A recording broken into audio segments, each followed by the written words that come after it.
जय हिंद साथियों, आप सभी का स्वागत करता हूं आप सभी के अपने चैनल टारगेट सिलेक्शन में। साथियों, अगर आप लोग एसएससी जीडी के एग्जाम को बहुत आसानी से क्रैक करना चाहते हो तो आज की इस वीडियो में पूरी सामान्य ज्ञान के 50 गोल्डन क्वेश्चंस को अवश्य देखिएगा। मेरा मानना है साथियों, अगर इन 50 प्रश्नों को आप देख लेते हैं, अपने मनोमस्तिष्क में स्टोर कर लेते हैं तो तैयारी में आपकी चार चांद लग जाएंगे और तैयारी आपकी बहुत मजबूत हो जाएगी। तो क्लास में साथियों अगर आपने एंट्री कर दी है तो इन सभी प्रश्नों को तैयार कीजिएगा अपने एग्जाम को क्रैक करने के लिए। तो पहला प्रश्न आपकी स्क्रीन पर है कि खजुराहो की गुफाएं साथियों किस राज्य में स्थित है। तो एग्जाम में अगर ये प्रश्न आपकी स्क्रीन पर आए तो मध्य प्रदेश आपको लगाना है, क्योंकि खजुराहो की गुफाएं साथियों मध्य प्रदेश में ही स्थित है। उसके बाद देखिए, जो जामा मस्जिद साथियों दिल्ली में, यानी कि दिल्ली की जामा मस्जिद को किसने बनवाया था, किसने इसका निर्माण किया था? जिसने आगरा के ताजमहल का निर्माण करवाया था उसी ने साथियों दिल्ली की जामा मस्जिद का भी निर्माण करवाया था। तो जिनका आंसर यहां पर बी है तो बिल्कुल करेक्ट हो जाता है। नेक्स्ट नंबर का प्रश्न आपकी स्क्रीन पर बताइए कि विश्व पर्यावरण दिवस साथियों कब मनाया जाता है। तो ये दिवस तो साथियों 5 जून को मनाया जाता है, विश्व पर्यावरण दिवस। तो आंसर जिनका यहां पर ऑप्शन नंबर बी है बिल्कुल करेक्ट हो जाता है। उसके बाद देखिए अगले नंबर का प्रश्न आपकी स्क्रीन पर है। साथियों अगर मैं आपको बताऊं, देखिए अब डेली 2 मॉक टेस्ट होंगे और फुल मॉक टेस्ट होंगे। सुबह में 7 बजे आप लोग देखेंगे एसएससी जीडी का पूरा मॉक टेस्ट, जिसमें सामान्य ज्ञान के 20 प्रश्न होंगे, हिंदी के 20 प्रश्न होंगे, मैथ के 20 प्रश्न होंगे और रीजनिंग के 20 प्रश्न होंगे। मैं पूरे मॉडल पेपर को साथियों वैसे ही तैयार करने की कोशिश करूंगा जैसे आपको अपने रियल पेपर में साथियों प्रश्न देखने को मिलेंगे। तो अगर साथियों ये आपका कल से शुरू हो रहा है, ठीक है, तो अगर आप क्या करेंगे, कल से लेकर एग्जाम तक सारे के सारे मॉक टेस्ट को देख लोगे तो एग्जाम को क्रैक करना साथियों आपके लिए बाएं हाथ का खेल हो जाएगा, यानी कि बहुत आसान आपके लिए एग्जाम पास करना हो जाएगा। उसके अलावा साथियों यूपी पुलिस कांस्टेबल के लिए भी क्लास यहां पर आएगी। रोजाना शाम में 4 बजे पूरा मॉडल पेपर आप लोग देखेंगे। तो सुबह में एसएससी जीडी का मॉडल पेपर और शाम में साथियों 4 बजे यूपी पुलिस का मॉडल पेपर आप सभी के लिए समर्पित। चलिए, तो चौथे नंबर का प्रश्न आपकी स्क्रीन पर है, गुप्त साम्राज्य के संस्थापक कौन थे। तो बहुत सारे लोग साथियों यहां पर चंद्रगुप्त प्रथम का चयन करते हैं, लेकिन नहीं, वो गुप्त साम्राज्य के एक बढ़िया शासक थे। एक सबसे बढ़िया शासक कौन थे? चंद्रगुप्त प्रथम थे। लेकिन संस्थापक की जब बात करता है ना तो श्रीगुप्त का नाम सबसे पहले आता है। उसके बाद देखिए साथियों, बायोडीजल निम्न में से किससे प्राप्त होता है। तो ये किससे प्राप्त होता है? जट्रोफा से प्राप्त होता है। आंसर आपका जाएगा ए के साथ। उसके बाद देखिए, हर्षवर्धन के शासनकाल में भारत में आने वाले यात्री कौन थे। ये एग्जाम में बहुत साथियों आता है, आपसे प्रश्न पूछा जाता है। तो आप लोग ध्यान रखेंगे हेनस्वांग कौन थे साथियों, ये आपको ध्यान रखना है। हर्षवर्धन के ही शासनकाल में भारत में आए थे, तो इनका नाम हेनस्वांग था। आंसर आपका बी के साथ जाएगा। उसके बाद देखिए साथियों, अगले नंबर का प्रश्न आपके स्क्रीन पर है कि शरीर के आमाशय एवं अन्य आंतरिक अंगों का अन्वेषण करने वाली तकनीक इंडोस्कोपी किस सिद्धांत पर आधारित है। तो आपने ये देखा कि इंडोस्कोपी का काम क्या होता है। अब आप लोग से ये पूछा जा रहा है साथियों, इंडोस्कोपी किस सिद्धांत पर आधारित है। तो पूर्ण आंतरिक परिवर्तन के सिद्धांत पर आधारित है इंडोस्कोपी। सीधा सा प्रश्न आपसे यह भी पूछा जा सकता है कि इंडोस्कोपी किस सिद्धांत पर आधारित है। तो पूर्ण आंतरिक परिवर्तन के सिद्धांत पर आधारित है। उसके बाद देखिए, भारत में ऊर्जा उत्पादन में सबसे अधिक हिस्सा किस प्रकार की ऊर्जा के उत्पादन का है। नाभिकीय ऊर्जा के उत्पादन का, ऊष्मीय ऊर्जा के उत्पादन का, सौर ऊर्जा के उत्पादन का, या पन बिजली ऊर्जा के उत्पादन का। तो यहां पर साथियों अगर बात करें तो ऊष्मीय ऊर्जा के उत्पादन का आपको ध्यान रखने, यानी कि भारत में ऊर्जा उत्पादन में सबसे अधिक हिस्सा जो है ना वो ऊष्मीय ऊर्जा के उत्पादन का है। तो जिनका आंसर यहां पर बी है बिल्कुल करेक्ट है। अब उसके बाद देखिए कि अमजद अली खान साथियों किस वाद्य यंत्र के वादन से संबंधित थे, यानी कि ये क्या बजाया करते थे। अमजद अली खान आपसे ये पूछा जा रहा है। तो ये तो साथियों सरोद बजाया करते थे, जैसे कि वीणा है ना, सितार है, ऐसी सरोद भी होता है। तो आपको ध्यान रखना है अमजद अली खान सरोद वादक थे, यानी कि सरोद को बजाया करते थे। आंसर आपका सी हो जाता है। उसके बाद देखिए कि टीवी कंट्रोल यूनिट निम्न में से किसे टीवी के संचालन के लिए प्रयोग करता है। तो किसे साथियों प्रयोग करता है? अवशक्त तरंगों को आपको ध्यान रखना है प्रयोग करता है, यानी कि टीवी कंट्रोल यूनिट जो है ना ये साथियों अवरक्त तरंगों को टीवी के संचालन के लिए प्रयोग करता है। आंसर आपका डी के साथ जाएगा। 10 डिग्री चैनल, ये प्रश्न साथियों एग्जाम में बहुत पूछा जाता है। तो 10 डिग्री चैनल किन के मध्य स्थित है, ये आपसे पूछा जा रहा है। तो आप लोग यहां पर क्या ध्यान रखेंगे, छोटा अंडमान और निकोबार की अगर बात करें ना तो आप लोग ध्यान रखेंगे इनके बीच स्थित है। तो जिनका आंसर यहां पर बी है तो बिल्कुल करेक्ट है। उसके बाद देखिए अगले नंबर का प्रश्न आपकी स्क्रीन पर है, देखिए और बताइए राइट आंसर आपका क्या हो सकता है। डब्ल्यू के आविष्कारक कौन थे या कह सकते हैं प्रवर्तक कौन थे। तो अगर आपसे साथियों पूछ लिया जाए डब्ल्यू के आविष्कारक कौन थे तो टिम बर्नर्स ली आपको बताना है। अगर आपसे पूछा जाए कि डब्ल्यू के प्रवर्तक कौन थे तब भी आपको टिम बर्नर्स ली ही बताना है। तो जिनका आंसर यहां पर बी है तो बिल्कुल करेक्ट है। उसके बाद देखिए सम्राट अशोक निम्नलिखित में से किस वंश से संबंधित थे। तो यह भी एग्जाम में बहुत आपसे पूछा जाता है साथियों।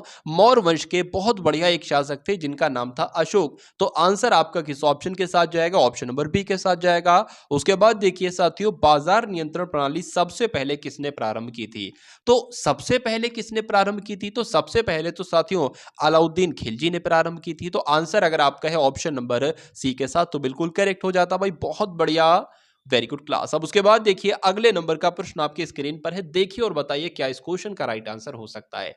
साथियों यहां तक अगर बात करें कि अगर आपने अभी तक चैनल को सब्सक्राइब ना किया हो तो चैनल को तुरंत सब्सक्राइब कर लीजिए, क्योंकि आने वाले टाइम में मैं आपको ऐसे पूरे पूरे मॉडल पेपर देने वाला हूं जो बिल्कुल कॉपी टू पेस्ट एक तरीके से कहा जाए, बिल्कुल रियल आप देखेंगे जैसे यहां क्वेश्चंस सेम टू सेम साथियों वहां पेपर एनालिसिस पेपर हॉल में आप लोग देखेंगे डिक्टो क्वेश्चन आपको देखने को मिल रहे हैं। तो इसलिए साथियों चैनल को सब्सक्राइब करके भले एग्जाम तक आप सब्सक्राइब करें, उसके बाद सिलेक्शन लेके अपना चैनल को अनसब्सक्राइब मार देना है, कोई दिक्कत नहीं। लेकिन मैं चाहता हूं साथियों इस चैनल के माध्यम से ज्यादा सिलेक्टेड स्टूडेंट्स जाएं एसएससी जीडी की भर्ती में, ठीक है ना। तो साथियों चैनल को सब्सक्राइब कर लीजिएगा और एक प्यारे से कमेंट के माध्यम से बता दीजिएगा कि क्लास आपको कैसी लग रही है। खैर, पृथ्वी के वायुमंडल की कौन सी परत रेडियो तरंगों को वापस पृथ्वी के पृष्ठ पर परावर्तित करती है। बहुत इंपॉर्टेंट प्रश्न आपकी स्क्रीन पर है। तो आयन मंडल आप लोग ध्यान रखेंगे, आंसर आपका जाएगा ऑप्शन नंबर सी के साथ। उत्तर प्रदेश में लठमार होली का आयोजन किस स्थान पर किया जाता है। तो उत्तर प्रदेश में आपको ध्यान रखना है एक जगह है जिसका नाम है बरसाना, यानी कि बरसाना में ही साथियों लठमार होली का आयोजन किया जाता है। आंसर आपका जाएगा सी के साथ।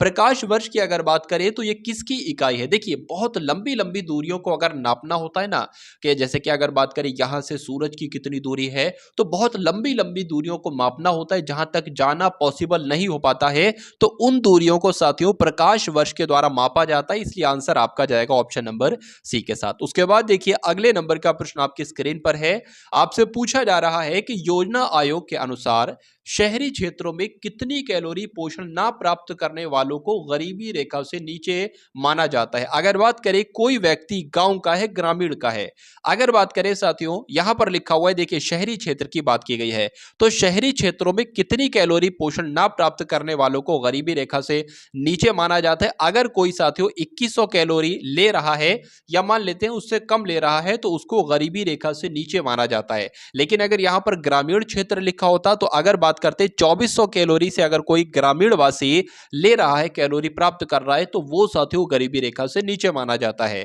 तो 2100 कैलोरी और 2400 कैलोरी ये दो कैलोरीज आप लोग ध्यान रखेंगे, आंसर आपका जाएगा ऑप्शन नंबर डी के साथ। उसके बाद देखिए क्योंकि शहर का आदमी कम काम करता है, कम थोड़ी सी मेहनत करता है, तो अगर वो साथियों 2100 कैलोरी या 2200 कैलोरी अगर ले रहा है तो ठीक माना जाएगा, 2100 से कम नहीं चलेगी। ठीक है, ऐसी ग्रामीण वासी की अगर बात करें तो 2400 से कम नहीं चलेगी, अगर 2400 से कम ले रहा है तो वो गरीब रेखा से नीचे माना जाएगा। सूर्य क्या है साथियों आपसे पूछा जा रहा है, तो सूर्य आपको ध्यान रखना है एक तारा है, एक नक्षत्र नहीं है, धूमकेतु भी नहीं है, ग्रह भी नहीं है, तो क्या है, ये एक तारा है। आंसर आपका जाएगा ए के साथ। भारतीय राष्ट्रीय कांग्रेस को यह नाम किसने दिया था। तो अगर बात करें साथियों भारतीय राष्ट्रीय कांग्रेस को यह नाम किसने दिया था, तो दादा भाई नौरोजी ने दिया था, ये आप लोग ध्यान रखेंगे। उसके बाद देखिए कि अंतरराष्ट्रीय न्यायालय में न्यायाधीश बनने वाले पहले भारतीय कौन थे। बहुत इंपॉर्टेंट प्रश्न और कई बार आपसे ये पूछा भी जा चुका है। तो नागेंद्र सिंह का नाम आपको ध्यान रखना है। ये इंटरनेशनल की अगर बात करें अंतरराष्ट्रीय न्यायालय में न्यायाधीश बनने वाले पहले भारतीय थे। अब उसके बाद देखिए कि निम्नलिखित में से किस इस्पात कारखाने की स्थापना दूसरी पंचवर्षीय योजना के दौरान की गई। तो वो कौन सा साथियों इस्पात कारखाना था। अगर बात करें दुर्गापुर इस्पात कारखाना, बिल्कुल दूसरी पंचवर्षीय योजना के दौरान ही इसकी स्थापना की गई थी। उसके बाद भिलाई इस्पात संयंत्र की भी, और राउरकेला इस्पात संयंत्र की भी आपका आंसर की अगर बात करें साथियों, यानी कि इन सभी अगर बात करें इस्पात कारखानों की स्थापना दूसरी पंचवर्षीय योजना के दौरान ही की गई थी। उसके बाद देखिए वायुमंडलीय दाब साथियों किसके मापा जाता है, किसके द्वारा मापा जाता है, ये आपसे पूछा जा रहा है। तो बैरोमीटर यहां पर आप लोग ध्यान रखेंगे कि बैरोमीटर के द्वारा वायुमंडलीय दाब मापा जाता है। आंसर आपका सी के साथ जाएगा। भारत के पश्चिमी समुद्री तट पर वर्षा किस मानसून के द्वारा होती है? तो किस मानसून के द्वारा होती है साथियों? दक्षिण पश्चिम मानसून के द्वारा होती है। आंसर आपका बी के साथ जाएगा। माउरी जाति की अगर बात करें तो माउरी जाति साथियों कहां पर पाई जाती है, कहां पर ये निवास करती है? तो ये न्यूजीलैंड में साथियों पाई जाती है माउरी जनजाति। आंसर आपका जाएगा बी के साथ। उसके बाद देखिए साथियों जिले में आपराधिक प्रशासन का प्रधान कौन होता है, आपसे पूछा जा रहा है। तो डिस्ट्रिक्ट मजिस्ट्रेट होते हैं यानी कि जिला अधिकारी यानी कि डीएम। तो जिनका आंसर यहां पर सी है तो बिल्कुल करेक्ट है। स्तनधारियों में लाल रुधिर कणिकाओं का निर्माण कहां पर होता है, ये आपसे साथियों पूछा जा रहा है। तो कहां पर होता है? अस्थि मज्जा में होता है, इसलिए राइट आंसर आपका सी हो जाता है। उसके बाद देखिए अगले नंबर का प्रश्न आपके स्क्रीन पर है, देखिए और बताइए इसका राइट आंसर क्या हो सकता है। साथियों आज थोड़ी सी तबीयत यहां पर नासाज है, बहुत जोर का जुकाम हुआ साथियों पड़ा हुआ है, लेकिन क्लास आपके लिए मिस नहीं है, क्लास आपके लिए साथियों चालू है। तो आप सभी लोग साथियों एक बार वीडियो को लाइक करके बता देंगे साथियों कि वीडियो आपको कैसी लग रही है, क्लास आपको कैसी लग रही है। तो जितने लोग भी देख रहे हैं साथियों सभी के सभी लोग अभी क्लास को लाइक कर दीजिए, जिससे मुझे मालूम पड़ जाए कि क्लास आपको पसंद आ रही है और ऐसा साथियों कंटिन्यू करना चाहिए। खैर, बगदाद किस देश की राजधानी है? तो आप लोग ध्यान रखेंगे इराक की राजधानी है बगदाद और ईरान की राजधानी है तेहरान। ये दो राजधानियां आपसे मोस्टली पूछी जाती हैं। उसके बाद देखिए साथियों अगले नंबर का प्रश्न आपकी स्क्रीन पर है। देखिए सीरिया की अगर बात करें तो दमिश्क है और तुर्की की अंकारा है। उसके बाद देखिए भारत का शेक्सपियर किसे कहा जाता है? भारत के शेक्सपियर की जब बात आएगी तो कालिदास का नाम साथियों सबसे पहले आएगा, यानी कि कालिदास को ही भारत का शेक्सपियर कहा जाता है। आंसर आपका ए के साथ जाएगा। उसके बाद देखिए सतीश धवन अंतरिक्ष केंद्र साथियों ये कहां पर स्थित है, बताइए। तो ये कहां पर स्थित है? आंध्र प्रदेश में स्थित है। कहां पर? आंध्र प्रदेश के श्रीहरिकोटा में सतीश धवन अंतरिक्ष केंद्र स्थित है, इसलिए आंसर आपका जाएगा बी के साथ। दक्षिण एशियाई क्षेत्रीय सहयोग संघ यानी कि सार्क की अगर बात करें तो इसकी स्थापना साथियों कब की गई थी? तो इसकी स्थापना तो साथियों 1985 में की गई थी। राइट आंसर आपका ए हो जाता है। अब उसके बाद देखिए राष्ट्रीय मानव अधिकार के सदस्यों की नियुक्ति के लिए गठित कमेटी की अध्यक्षता किसके द्वारा की जाती है? तो किसके द्वारा साथियों की जाती है, ये आपसे पूछा जा रहा है, तो बताने की कोशिश कीजिए। तो प्रधानमंत्री के द्वारा, प्राइम मिनिस्टर के द्वारा साथियों गठित कमेटी की अध्यक्षता की जाती है। आंसर आपका जाएगा ए के साथ। उसके बाद देखिए अगले नंबर का प्रश्न है, चलिए जीएसटी परिषद के सदस्य निम्न में से कौन होते हैं? तो जो जीएसटी परिषद के सदस्य होते हैं ना, ये आप लोग ध्यान रखेंगे साथियों, ये राज्यों के वित्त मंत्री होते हैं। उसके अलावा केंद्रीय राजस्व राज्य मंत्री होते हैं, इसलिए ए और बी आपका बिल्कुल करेक्ट हो जाता है और आंसर आपका जाएगा डी के साथ। नोटबंदी का उद्देश्य क्या था, ये आपसे पूछा जा रहा है। तो नोटबंदी साथियों क्यों की गई थी? क्या काले धन को अर्थव्यवस्था की मुख्य धारा में लाना, यानी कि जितना भी काला धन छुपा हुआ था ना उसको सामने लाना, अर्थव्यवस्था की मुख्य धारा में लाना, यानी कि उसको सामने लाना कि हाँ भाई पता चले इतना काला धन है। नकली मुद्रा पर रोक लगाना, जब नोटबंदी होगी ना, देखिए जब नोटबंदी हुई थी तो उसके मकसद क्या क्या थे कि मालूम करना कि काला धन कितना लोगों ने छाप रखा है, ठीक है। और नकली मुद्रा पर रोक लगाना, जब देखिए नोटबंदी हो जाएगी तो जितनी लोगों के पास पैसे हैं, जितने भी पैसे हैं, जो भी जिस पर नोटबंदी हुई थी, तो वो सारे बैंक में जमा होंगे एक तरीके से, ठीक है। उनके बैंक में जमा होंगे, लेकिन जब वो बैंक में अपना असली नोट लेकर आएंगे तो असली नोट तो जमा हो जाएंगे, लेकिन जो नकली मुद्रा है वो नहीं जमा हो पाएगी। क्यों? क्योंकि बैंक वाले पहचान लेंगे कि ये तो नकली मुद्रा है और ये कैसे जमा कर ले, तो उसकी वहां पर पकड़ हो जाएगी। इसलिए साथियों नोटबंदी जो है वो की गई थी। उसके अलावा साथियों आतंकी गतिविधियों की फंडिंग पर रोक लगाने के लिए तो ये भी एक उद्देश्य था। तो कुल मिला के अगर बात करें आंसर आपका जाएगा डी के साथ। उसके बाद देखिए कि भारत ने अपने किस पड़ोसी देश में सलमा बांध की स्थापना की है? तो वो कौन सा देश है साथियों? उस देश का नाम है अफगानिस्तान और अफगानिस्तान ने ही अपने पड़ोसी साथियों अगर बात करें अपने देश में सलमा बांध की साथियों स्थापना की थी? यहाँ पर ये लिखा हो भारत ने किस पड़ोसी देश में, भारत के किस पड़ोसी देश ने? तो ये अफगानिस्तान भारत का ही तो पड़ोसी देश है और अफगानिस्तान ने सलमा बांध की स्थापना की थी। उसके बाद देखिए साथियों नेक्स्ट नंबर का प्रश्न आपकी स्क्रीन पर है, आपसे पूछा जा रहा है कि मोहनजोदड़ो स्थल की खोज किस भूवैज्ञानिक के द्वारा की गई थी? तो मोहनजोदड़ो की साथियों खोज किसने की थी? तो राखाल दास बनर्जी ने की थी। आंसर आपका बी के साथ जाएगा। और साबरमती में सत्याग्रह आश्रम की स्थापना किसने की थी? तो ये तो साथियों महात्मा गांधी जी ने की थी। आंसर आपका भी हो जाता है। उसके बाद देखिए गणगौर किस राज्य का लोक नृत्य है? तो गणगौर की अगर बात करें ये नृत्य कहां पर किया जाता है? तो ये तो साथियों राजस्थान में किया जाता है। आंसर आपका जाएगा ऑप्शन नंबर सी के साथ और जिनका आंसर यहां पर सी है तो बिल्कुल करेक्ट है। उसके बाद देखिए नागार्जुन सागर बांध परियोजना ये किस नदी पर है बताइए? तो नागार्जुन सागर बांध परियोजना साथियों अगर आपका आंसर यहां पर कृष्णा नदी है तो बिल्कुल करेक्ट हो जाता है। उसके बाद देखिए हर्षवर्धन द्वारा रचित नाटक इसमें से कौन सा है बताने की कोशिश करेंगे आप सभी लोग। तो हर्षवर्धन की अगर बात करें साथियों रत्नावली किसके द्वारा रचित नाटक है? यह हर्षवर्धन के द्वारा ही तो रचित नाटक है। आंसर आपका डी हो जाता है, डी नहीं बल्कि ए हो जाता है। उसके बाद देखिए शाहनामा के लेखक कौन है बताइए? तो शाहनामा साथियों एग्जाम में आपसे बहुत बार पूछा गया है, तो फिरदौसी इसके लेखक है। किसके? शाहनामा के। तो आंसर आपका किसके साथ जाएगा? ऑप्शन नंबर ए के साथ जाएगा भाई, बहुत बढ़िया, वेरी गुड क्लास। चलिए अब उसके बाद देखिए अगले नंबर का प्रश्न आपकी स्क्रीन पर है, बताइए। चलिए तो भारत के नियंत्रक और महालेखा परीक्षक जो होते हैं ना, इनका कार्यकाल आपसे पूछा जा रहा है कितने वर्ष का होता है? क्या 65 वर्ष की आयु तक, या 6 वर्ष की अथवा 65 वर्ष की आयु जो भी पहले हो, 6 वर्ष अथवा 62 वर्ष की आयु जो भी पहले हो? तो 62 वर्ष में तो नहीं होता है। अगर इनकी साथियों नियंत्रक एवं महालेखा परीक्षक की अगर बात करें, या तो 6 साल पूरे हो जाएं तब ये रिटायर हो जाते हैं, या मान लीजिए ये 63 की उम्र में साथियों भारत के नियंत्रक एवं महालेखा परीक्षक बने, लेकिन इनका 65 वर्ष उम्र 2 साल बाद हो जाएगी, तो ये तो अपने कार्यकाल पर सिर्फ 2 साल ही बैठे, लेकिन ये रिटायर हो जाएंगे।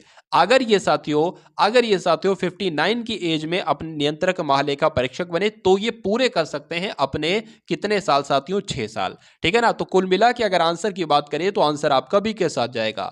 उसके बाद देखिए नेक्स्ट नंबर का प्रश्न आपकी स्क्रीन पर है, देखिए और बताइए कि राइट आंसर इसका क्या होगा। परमाणु बम की खोज साथियों किसने की थी? आपसे पूछा जा रहा है, एग्जाम में आपसे प्रश्न पूछा जाएगा। तो ऑटो हॉर्न नाम का इंसान ने साथियों परमाणु बम की खोज की थी। आंसर आपका जाएगा ए के साथ।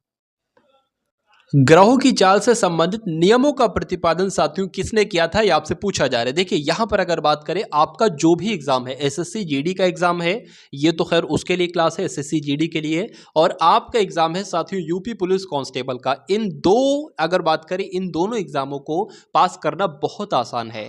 पास करना थोड़ा सा डिफिकल्ट उन एग्जाम्स के लिए होता है जिसमें थोड़ी सी वैकेंसी अगर बात करें थोड़ी सी कम होती है, क्योंकि जिसकी वैकेंसी कम होगी ना उसकी कट ऑफ थोड़ी सी ज्यादा जाती है। लेकिन जिसमें बम्पर वैकेंसी आती है साथियों, उसमें सिलेक्शन पाना बहुत आसान होता होगा। आप देखिएगा, थोड़ा सा ध्यान दीजिएगा, जो भी आपके आस पड़ोस के लोग हैं, ये जिनका भी कुल मिला के सिलेक्शन हो चुका है, वो ज्यादातर आपको ऐसे ही लोग मिलेंगे जो ये बम्पर वैकेंसी निकलती है कि अरे भाई उसका तो उसमें हो गया। वो हमेशा ज्यादातर 99% चांस है कि बम्पर वैकेंसी में उसका सिलेक्शन हुआ होगा, या कोई टीचर की वैकेंसी निकली बम्पर, उसमें उसका सिलेक्शन हो गया, या कोई पुलिस की बम्पर वैकेंसी निकली उसमें बहुत सारे लोगों का सिलेक्शन हो गया, या एसएससी की बहुत सारी वैकेंसीज है, एसएससी जीडी है, एमटीएस है, उसमें उसका सिलेक्शन हो गया।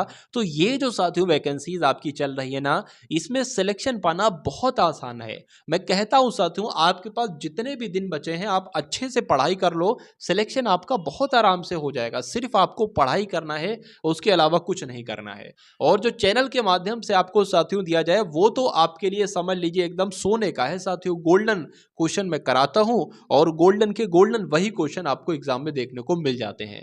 ठीक है, तो चैनल साथियों सब्सक्राइब ना किया हो, चैनल सब्सक्राइब कर लीजिए, एकदम रेगुलर हो जाइए साथियों, चैनल से टच में हो जाए, और जो कुछ भी कंटेंट आपको चैनल के माध्यम से दिया जाए उन सभी प्रश्नों को अपने मनोमस्तिष्क में स्टोर कर लीजिए। क्योंकि साथियों मैं जो पढ़ाता हूं, जिस तरह से पढ़ाता हूं, मैं पूरी कोशिश करता हूं कि जो मैं पढ़ाऊं वो क्लास में ही आपका तैयार हो जाए, और ऐसा तैयार हो जाए कि उसको ज्यादा लंबे समय तक आप ना भूलो, कहीं ना कहीं वो आपके मनोमस्तिष्क में स्टोर रहे। और जब स्क्रीन पर साथियों रियल एग्जाम हॉल में आपके सामने वो प्रश्न आए तो तुरंत आपके मनोमस्तिष्क से निकलकर उसका आंसर साथियों बिल्कुल करेक्ट क्लिक हो, मैं ये चाहता हूं।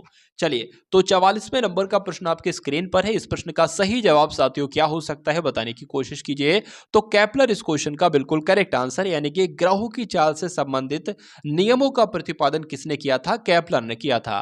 निम्नलिखित में से कौन से तत्व भारत के कुछ भागों में पानी के जल में प्रदूषक के रूप में पाए जाते हैं? तो किसकी बात चल रही है साथियों?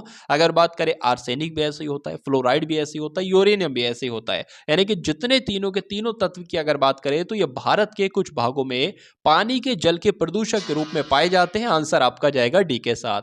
अपराध रजिस्टर से किसी अपराध को निकाल देने के लिए निम्न में से किसकी मंजूरी जरूरी होती है, किसकी मंजूरी आवश्यक होती है? तो किसकी मंजूरी साथियों? डीएम की मंजूरी, यानी कि डिस्ट्रिक्ट मजिस्ट्रेट, जिला अधिकारी आपका आंसर हो जाता है। निम्न में से कौन संसद के किसी भी सदन की कार्यवाही में गैर सदस्य के रूप में भाग ले सकता है? तो किसकी बात चल रही है साथियों? महान्यायवादी की बात चल रही है। आंसर आपका जाएगा बी के साथ। उसके बाद देखिए, आरडीएक्स की फुल फॉर्म यहां पर साथियों आपसे पूछी जा रही है।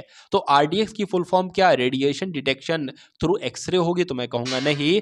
रोडेटरी डिवाइस या एक्सप्लोसिव होगी तो मैं कहूंगा नहीं। रिसर्च एंड डेवलपमेंट एक्सप्लोसिव होगी तो बिल्कुल सही, यानी कि आरडीएक्स की फुल फॉर्म क्या होगी? रिसर्च एंड डेवलपमेंट एक्सप्लोसिव होगी। आंसर आपका सी हो जाता है। उसके बाद देखिए, स्वामी हरिदास जयंती उत्तर प्रदेश के किस नगर में मनाई जाती है? तो किस नगर में मनाई जाती है? वृंदावन में मनाई जाती है, ये आप लोग ध्यान रखेंगे। आंसर आपका जो जाएगा वो ऑप्शन नंबर बी के साथ जाएगा। उसके बाद देखिए साथियों कि उच्चतम न्यायालय में न्यायाधीशों की संख्या बढ़ाने का अधिकार किसके पास है? भारत के मुख्य न्यायाधीश के पास, केंद्रीय विधि मंत्रालय के पास, भारत की संसद के पास, या भारत के राष्ट्रपति के पास? तो अगर बात करें साथियों सर्वोच्च न्यायालय की, अगर बात करते हैं यहां पर न्यायाधीशों की संख्या में अधिकार किसके पास है कि न्यायाधीशों को बढ़ाया जाए या ठीक है इनमें उनकी संख्या में बढ़ोतरी की जाए? तो ये अधिकार साथियों संसद के पास है। आंसर आपका ऑप्शन नंबर सी अगर है तो बिल्कुल करेक्ट है भाई, बहुत बढ़िया, वेरी गुड क्लास। तो ये गोल्डन 50 क्वेश्चंस देखिए आपने एसएससी जीडी एग्जाम के लिए। साथियों एक बार ऐसा करेंगे कि जितने भी आपके मित्र हैं, जो लोग भी एसएससी जीडी की प्रिपरेशन कर रहे हैं, उन सभी तक ये क्लास आप सभी लोग साथियों पहुंचा देंगे। और मैं समझ लीजिए साथियों चैनल को सब्सक्राइब कर लेंगे। उसके अलावा अगर बात करें जो ग्रुप है साथियों डिस्क्रिप्शन में, उसको भी एक बार देख लेंगे। और मैंने एक प्लेलिस्ट बनाई है स्पेशली एसएससी जीडी वालों के लिए। उन सभी प्लेलिस्ट में जाकर साथियों पूरी प्लेलिस्ट को एकदम वॉच कर लीजिए। सभी के सभी प्रश्न अपने मनोमस्तिष्क में अगर आप स्टोर कर लेते हैं तो तैयारी में आपकी चार चांद लग जाएंगे। तो मिलते हैं हम सभी लोग आने वाली वीडियो में। जय हिंद साथियों।